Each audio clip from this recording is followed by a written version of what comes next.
the rehabilitation of war criminal George W. Bush show that when it comes to the crunch, liberals have no principles at all? Hello there, you 5.8 million awakening wonders. Thank you for joining me on this voyage towards truth. There is a great light within us as it continues effulgently to unfold.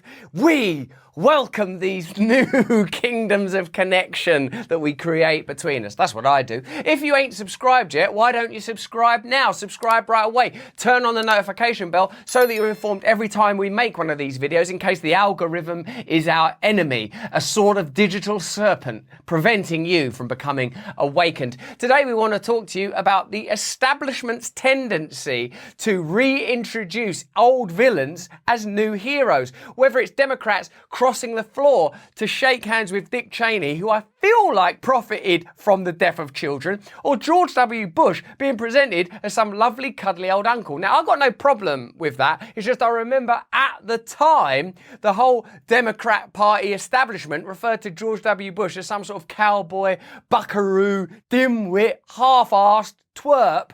And now it seems like they want to celebrate him. It makes me wonder, are we just 10 years away from liberals saying that Donald Trump was good old Uncle Democracy? Again, I know loads of you love this party or this team or that team, and I think by now you know that I don't particularly care for any of them. I'm just interested in asking the question, is the establishment so interested in its self-preservation that really, within its confines, there's no such thing as an outcast or a villain? Everyone will be rehabilitated eventually. The reason we're asking this question is because George W. Bush has done a masterclass on things like how to make tough calls and life lessons. Shall we kill these children? There's money in it. We shall kill these children. Let's have a look. The chief executive has got to be bold within reason and daring in application. Like, this was unthinkable. They hated him. You might not be old enough to remember. They hated him. Oh, George W. Bush, when they took all the W's out of the bloody typewriters when they left the White House, when the Clintons left the White House. At the time, when it was convenient, when it suited them, this guy was portrayed as a monster, a villain. And even looking back at the things that were said about Trump during his presidency, he's an abhorrent character, children in cages. I think those cages were built by Barack Obama. Like, you start to realise that it's just political rhetoric, that these figures are cast as abominable just to create the idea of contrast between two figures who ultimately, presidential figures I mean in this case, who ultimately are in the service of the same system. And the way we know this, just wait a little while and this guy will be introduced to you as dear old Uncle Democracy. Oh, Donald Trump is ever so bad. Just wait for 10 years when he's a bit more doddering and senile. The Democrats will probably let him run as a potential president. I recognize very few people watching this will become president, but I think you'll find lessons in leadership that will apply to your life. Are they really trying to tell you that this is a school for presidents? That's still the sustaining and enduring myth of America, isn't it? Anyone, literally anyone, can become president. Literally any member of the Clinton family or the Bush family can become president.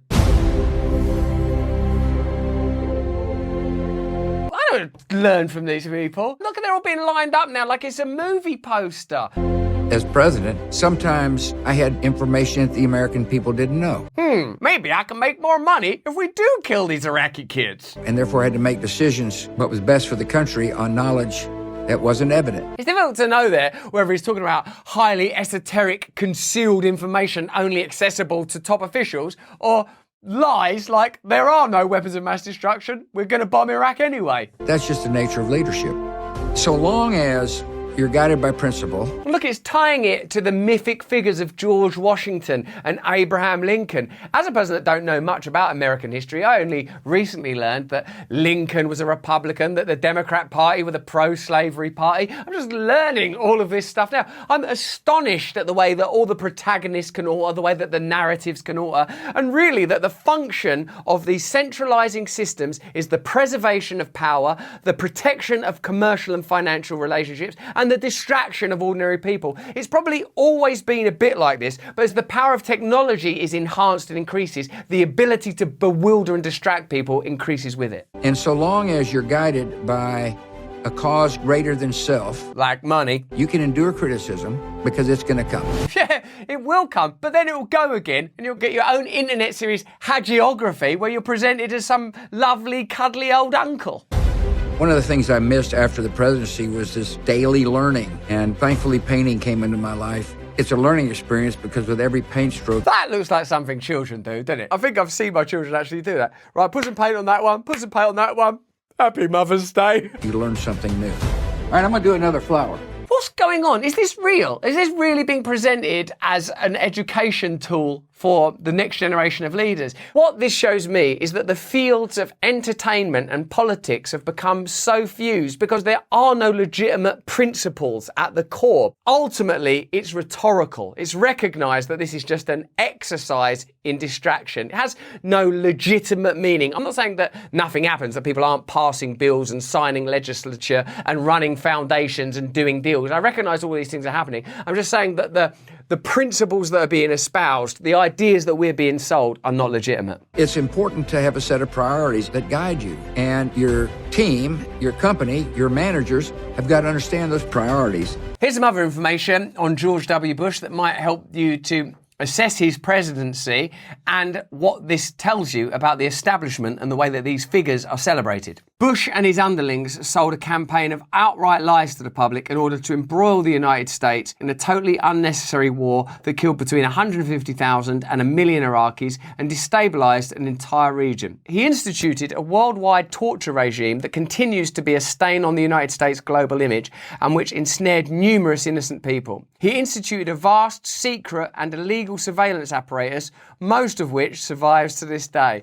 None of these things are, of course, covered in the course as he reclines gently in an armchair. I can tell you how to declare war on an innocent sovereign nation. Hell, this is one of my favourite paintings. This is a little Iraqi boy with all his limbs blown off. And this is a picture of a telephone. And on the other end, there's a member of the NSA listening in on your call. What George Bush can really teach you is about the true nature of power. That he's part of an aristocracy, has been part of a technocracy, has been part of establishing spying networks that continue to this day, participated in global torture of innocent people, and instituted an unnecessary and illegal war which we still suffer as a result of. Every time you take off your shoes in an airport, think, thank you, George W. Bush. The liberal preoccupation with symbolic gestures and saying the right thing also led them to largely give Barack Obama an 8-year pass for carrying out policies that were as bad as, and in some cases worse than, Bush's. If you're one of those people that still takes conventional bipartisan politics seriously, i.e. the Democrats and the Republicans are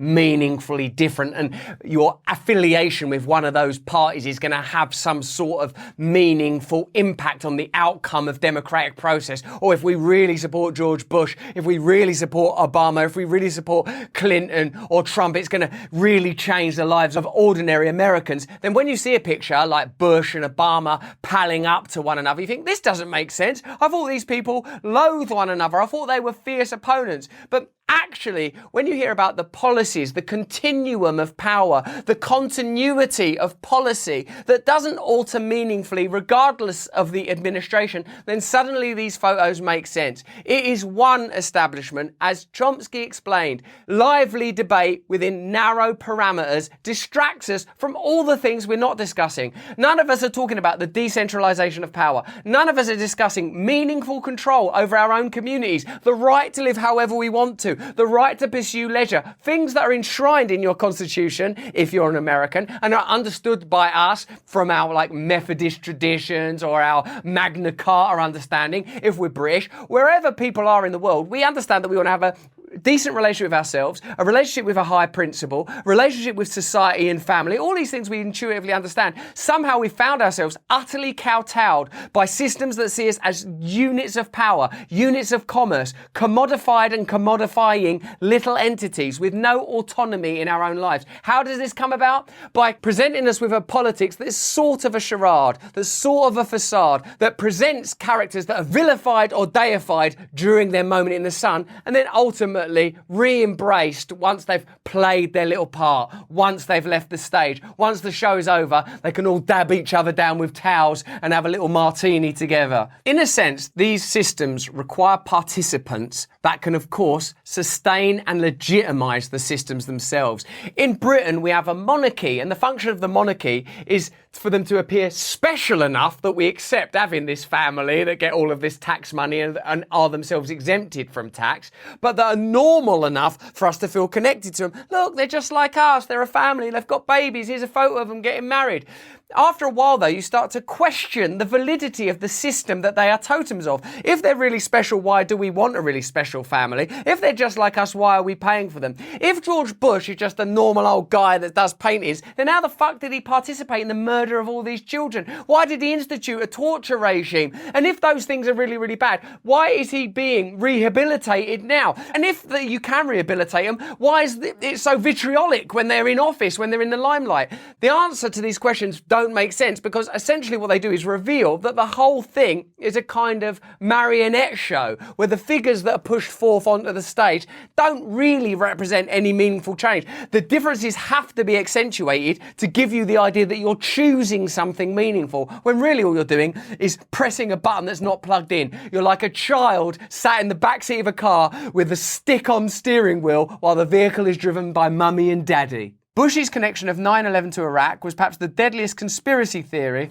aha, we like those, fake news or disinformation of the 21st century. I thought that was Joe Rogan taking ivermectin. On the home front, less than 2 months after 9/11 and weeks after Bush had already set up a secret surveillance program at the NSA, the Bush White House rammed through the Patriot Act. This long-time wish list of previously politically unthinkable proposals expanded the scope of national security surveillance and obliterated many of the key post-Watergate reforms of the 1970s.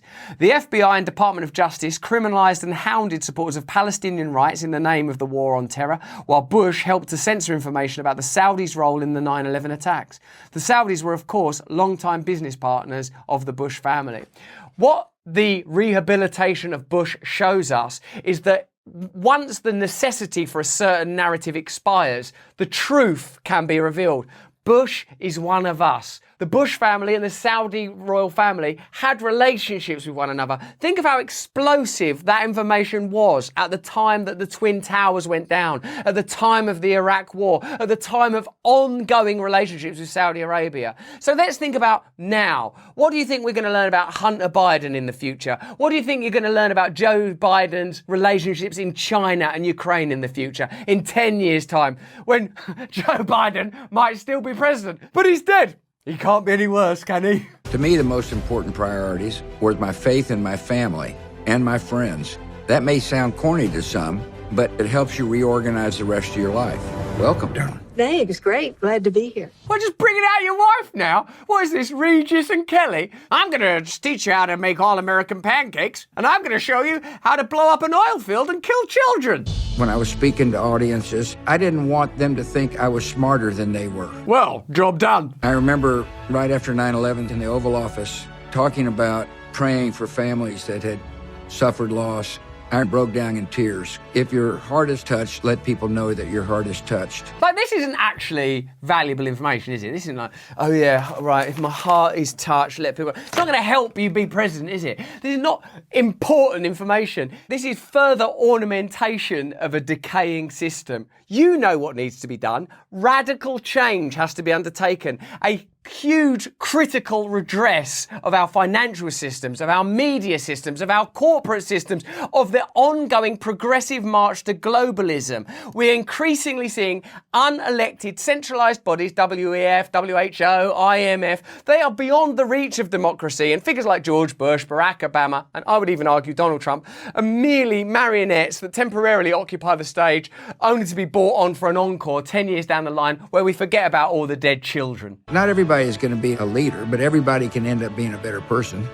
The challenge of life is not to attain wealth and status and power. It is though, isn't it? It literally is. You can't sit there doing a masterclass about your time as a president, as a member of the Bush family and say, that's not the purpose of life. That is the purpose. That is the purpose you're willing to kill for, not willing to die for. It's not necessary to die. Too well protected, too well preserved. Whilst in a way this is a frivolous online masterclass, which amounts to little more than a podcast, in another way it's revealing about the mentality that underwrites our apparent democratic systems. The challenge of life is to improve and to learn to love better. And everybody can do that. I'm George W. Bush, and this is Masterclass. Well, we certainly are learning from the world's best, some of the world's best manipulators and liars. The world's best systems of presenting us with apparent alternatives when really nothing changes, unless you happen to live in the Middle East, when you might be bombed to death for literally no reason. So, what does this news story show us? It shows us that ultimately figures that are presented as villains one moment can be represented as heroes 10 years down the line, because the priority for the establishment is its own preservation while maintaining the appearance of democracy. But that's just what I think. Let me know what you think in the comments below. Give this video a thumbs up, share it around. If you enjoyed this video, have a look at either of these. Do you like my hat? Is it too much? Is it fantastic? Please sign up to our mailing list right now so I can stay in direct contact with you in case the algorithm is against us. And on that note, turn on the notification bell immediately. More important than any of that though, if you can, please stay free.